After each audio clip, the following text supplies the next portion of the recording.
That they're changing my voice. I'm not gay. I don't sound weird naturally. You'll never hear how I naturally sound ever again if you ever heard it in the first place. Now, this video is about taking things point by point. So I'm going to make this short. It's just about the scripture on the screen. It says that the person who wrote it, is a sign to many.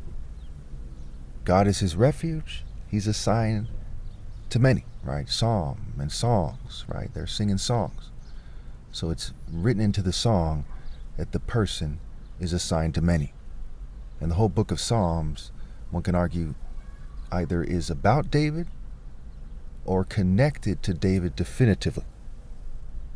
Some say a Psalm of David, some of them don't, but they all connect to David. So what does it mean to be a sign? Especially in the book of Psalm, where it's talking about the warrior King David, who's a character in the story. My argument has always been that the Bible is a book of stories, first and foremost, stories with a moral. You can go back to 2015 on YouTube and see me make that argument. Okay, so what does it mean to be a sign in reality?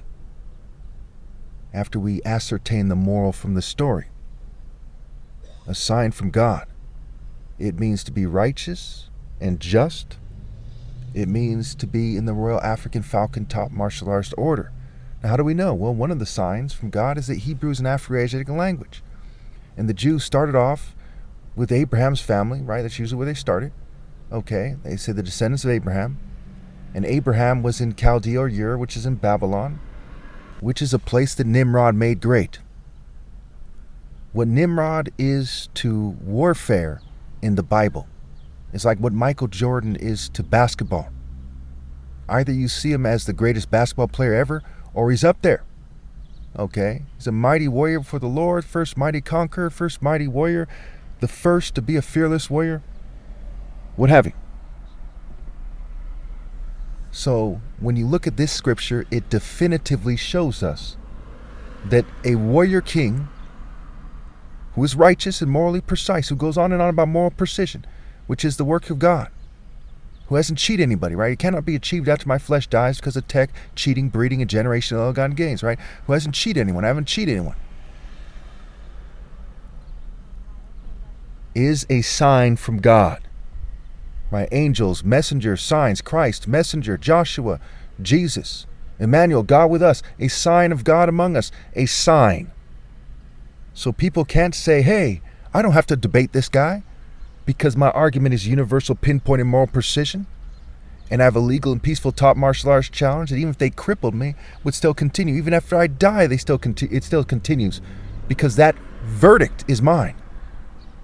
It is my right in the true spirit of God to declare my challenge something that takes place even after my flesh is gone, to make it clear to these people that the principles of the challenge are key in the challenge, and you cannot cheat me out of my right to be what I actually am in reality, which is the top martial arts ever possible. You cannot cheat me in reality.